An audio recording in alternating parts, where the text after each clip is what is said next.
Dadasi, mana yonimizda qo'shnimiz bor-ku. Oshxonasiga shunaqa zo'r kuxonli nabor qo'ydiribdi endi. Shunda oshxonasiga kiras qaytib chiqis kelmaydi umuman. To'g'risini aytsam-chi, hamma narsasi bor. Boy shart-sharoitini ko'rib yashagingiz keladi. Xo'sh, nima bo'pti? Biz ham kuxnyamizni alishtiraylik demoqchiman. O, baraka topkur, tuppa-tuzuk oshxonang bor. Yana lishniy xarajatni nima qilasan, ha? Ey, xarajatsiz harakat nolga teng. Nima? Sizga shunchalik chiroyli oshxonada mazali ovqatlar qilib bersam, o'sha ovqatlar o'zingiz-ku. Boring, xafa qildingiz otam.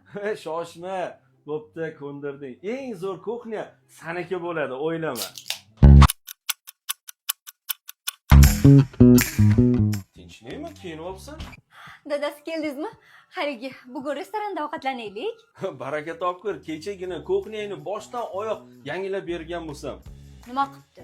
Ovqat qilmadingmi shunda? Yo'q, haligi ko'chamiz boshida yangi restoran ochilibdi-da. Sani o'sha restoraningga ham qo'y. Roltingiz.